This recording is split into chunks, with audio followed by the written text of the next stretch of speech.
Bonsoir et merci de nous rejoindre dans Décryptage sur New World Info. Au Bénin, la presse locale annonce le limogeage de Jonas Dagnon, conseiller spécial du président Patrice Talon. Il était coordonnateur du bureau d'analyse et d'investigation B à la présidence de la République et a été remercié mardi dernier par le chef de l'État. Mamadou Diouf, bonsoir et bienvenue.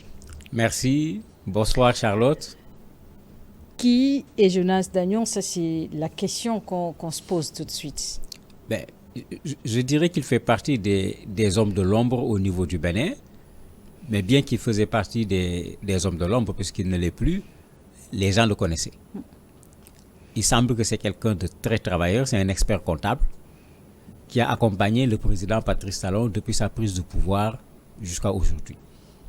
Certains même le considèrent comme un peu la cheville ouvrière de tout ce qui a été fait par le président Patrice Talon. Puisque rappelez-vous, il y avait un débat au départ quand le président Talon a pris le pouvoir. Les gens posaient le problème de son CV, son niveau universitaire ou pas, etc.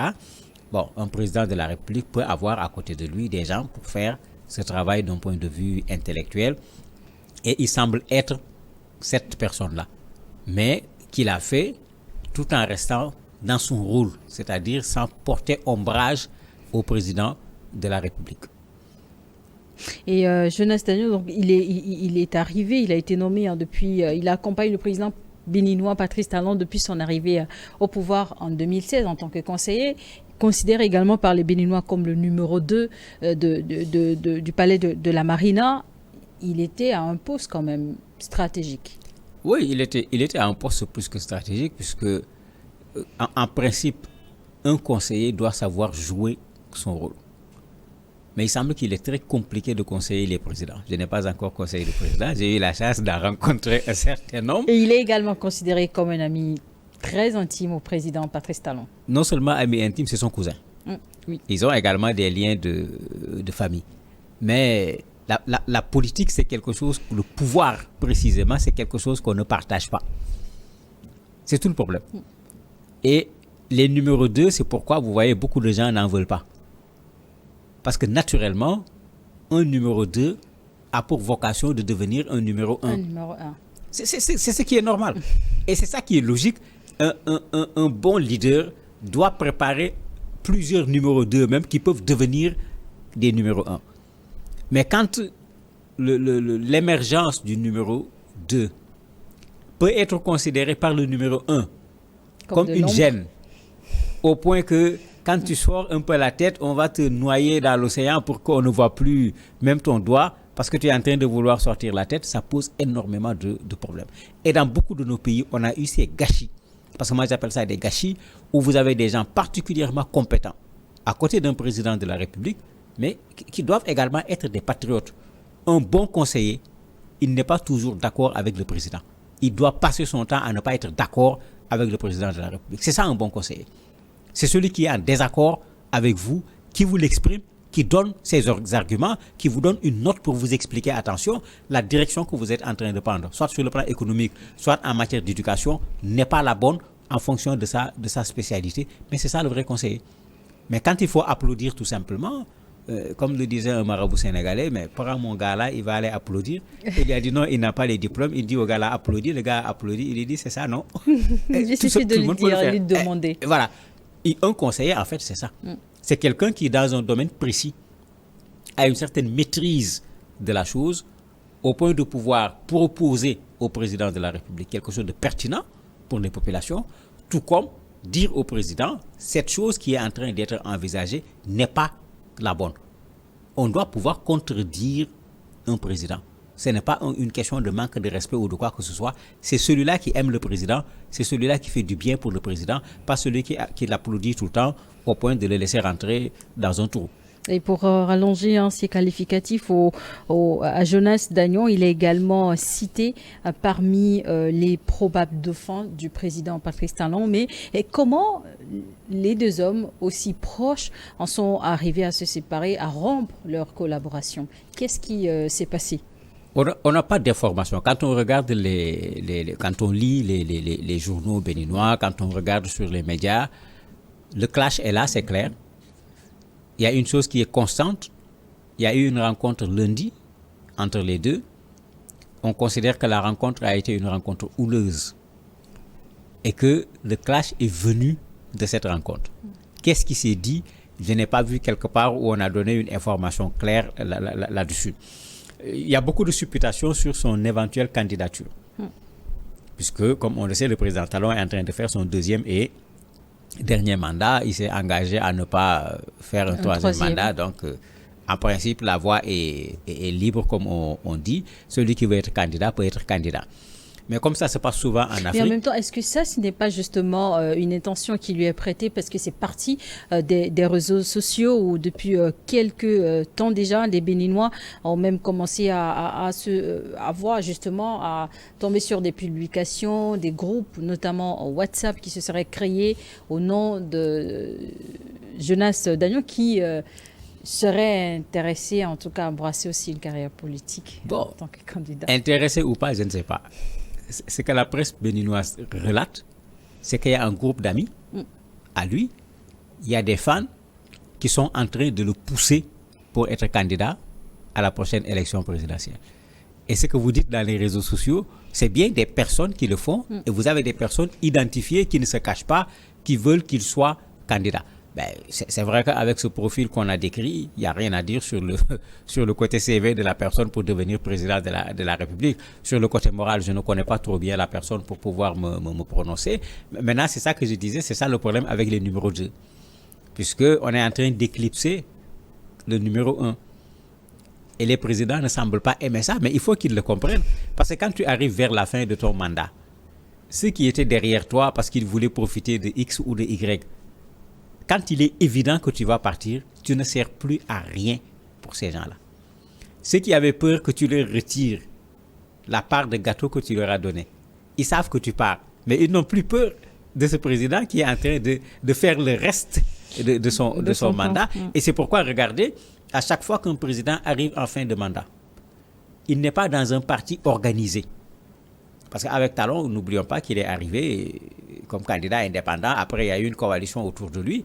Et vous vous imaginez, c'est maintenant qu'on est en train de discuter pour formaliser, pour organiser cette coalition qu'il a portée au pouvoir. Le président Macky Sall avait fait le contraire. Il a très bien organisé sa coalition, qu'il a accompagnée jusqu'à la fin, même s'il y a eu des difficultés en cours de chemin. Ici, on n'a même pas organisé la coalition.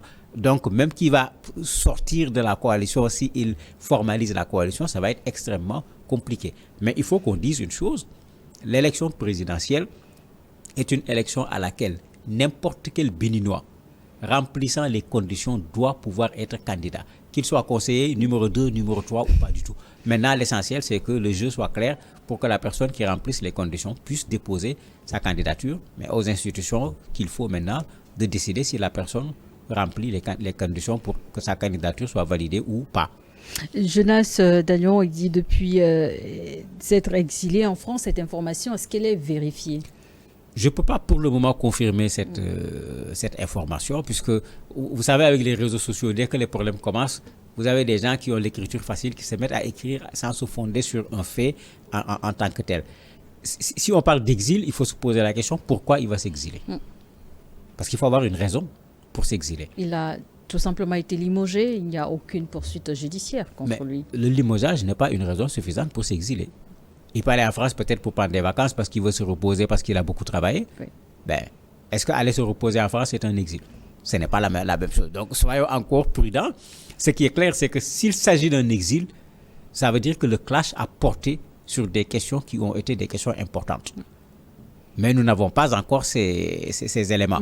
Il est peut-être également en train de tirer la leçon parce que beaucoup de personnes qui ont tenté de déranger le président Talon, certaines sont en prison, d'autres sont également en exil.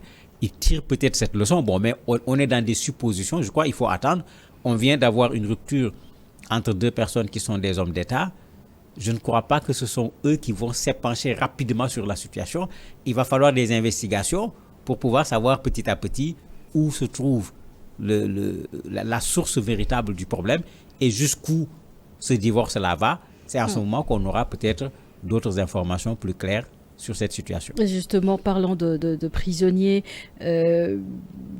Rekia Madougou, ancienne garde des Sceaux, dont les plaidoiries, les demandes officielles auprès du président Talon pour obtenir une grâce n'aboutissent pas. Tout à fait, c'est pourquoi j'ai dit peut-être il tire la leçon. Pour Dame Rekia Madougou, il faut se poser des questions parce que le président avait été très ferme. Quand le problème a été posé, il a gardé cette posture de fermeté, malgré même des rencontres avec l'ancien président de la République ou d'autres membres de l'opposition gabonaise, plutôt béninoise, qui avaient demandé à ce que quand même qu'il puisse obtenir au moins une liberté pour cette dame. Mais le président n'a jamais changé de posture. Et on est encore dans cette situation-là. Est-ce que le président a des éléments d'information, puisque les accusations sont extrêmement graves? Est-ce qu'il a des éléments d'information probants qui l'amènent à avoir cette attitude? Ou bien est-ce que c'est un politique qui profite d'une situation judiciaire pour pouvoir éliminer un adversaire comme on le voit régulièrement dans nos pays? Mais il y a toutes ces interrogations qu'il faut effectivement se poser. Et vous l'aviez souligné, Patrice Talon est arrivé au pouvoir en 2016. Il a beaucoup marqué la vie politique béninoise avec des réformes. Et comment présenter aujourd'hui le Bénin sous l'ère Patrice Talon? Vous avez quelqu'un qui a remis le Bénin et les Béninois au centre de la préoccupation des Béninois. Quand vous regardez sur la période Talon n'est pas trop allé sur le côté international. Il a fait des choses intéressantes au Bénin. Moi, par exemple, ce qu'il propose sur les partis politiques et autres, moi, je suis d'accord. Il y a trop de partis dans tous nos pays. Il faut qu'on soit sérieux, qu'on ait de véritables partis politiques, des partis dans lesquels il y a de la démocratie, des responsables de partis politiques également qui répondent devant une justice libre, pas une justice manipulée, devant une justice libre comme n'importe quel citoyen. Et si on le fait, vous allez voir, ce n'est même pas la peine que l'État supprime des partis. Vous avez des partis qui se suppriment directement parce que ces partis ne remplissent aucune condition pour pouvoir être véritablement des partis politiques. De la même manière, quand quelqu'un veut être président de la République, c'est vrai que les gens en abusent quand ça les arrange, mais il est important que la personne montre patte blanche. Tu as payé tes taxes, etc. C'est logique. Pas seulement le quitus, parce qu'on peut aller amener un quitus déposé, mais qu'on vérifie pour savoir qu'est-ce qui est vrai, qu'est-ce qui n'est pas vrai dedans. Ce genre de réforme qu'il a fait au niveau du Bénin, bien que ça a secoué le landerneau politique, moi je suis d'accord avec ces réformes. Non pas au Bénin seulement, mais partout, en commençant par les partis qui sont au pouvoir. Parce que c'est là-bas où il y a le plus de problèmes en termes de démocratie interne, c'est là-bas où il y a le plus de problèmes en termes de reddition des comptes, puisque les gens occupent des responsabilités et ces gens-là ne sont pas habilités, s'ils n'ont pas montré eux-mêmes qu'ils ont fait ce qu'il faut faire, d'empêcher d'autres de pouvoir être candidats. Et pour terminer, des observateurs de la vie politique africaine soulignent avec regret la marche arrière démocratique enclenchée depuis quelques années dans certains pays d'Afrique francophone et parmi lesquels est cité le Bénin. Quelle analyse en faites-vous? Oui, mais c'est vrai. Il ne faut pas qu'on oublie que c'est le Bénin qui a été à l'origine de cette vague de conférences nationales. Et le Bénin... Sous l'ère Mathieu Kérékou, déjà. Tout à fait. Mais rappelez-vous la conférence nationale du Bénin où vraiment on est venu déposer, si je peux l'appeler ainsi, le Bénin et le laver correctement pour que le Bénin devienne propre. Et quand ils sont sortis, effectivement, il y a un élan qui avait été pris. Malheureusement, comme d'habitude, s'il n'y a pas la veille qu'il faut, il y a effectivement un recul. Vous vous rappelez qu'on a essayé de modifier la Constitution tout récemment, on en parlait. La proposition venait du camp du président de la République. On s'interrogeait parce que le président, comme d'habitude, s'il voulait que cette réforme n'aille pas à l'Assemblée, il aurait pu agir pour que la réforme n'aille pas à l'Assemblée. Et tout le monde s'était inquiété en disant, mais il a son dernier mandat, est-ce qu'il ne veut pas réformer la Constitution pour qu'on remette les compteurs à zéro, pour qu'il puisse avoir encore un mandat présidentiel? Vous avez toutes ces choses-là qui posent problème dans un Bénin quand même qui, à un certain moment, s'était mis au devant de la scène en Afrique en matière de démocratie. Mais comme on le voit, avec les politiques, la manipulation est la règle. Et souvent, ce n'est pas au départ que vous allez savoir où ils vont parce qu'ils vont clignoter à gauche et ils vont finalement tourner à droite. Merci d'avoir accepté notre invitation, Mamadou Diouf. Je veux rappeler pour nos téléspectateurs que vous êtes éditorialiste. Merci à vous également de nous avoir suivis dans Décryptage sur New World Info 1.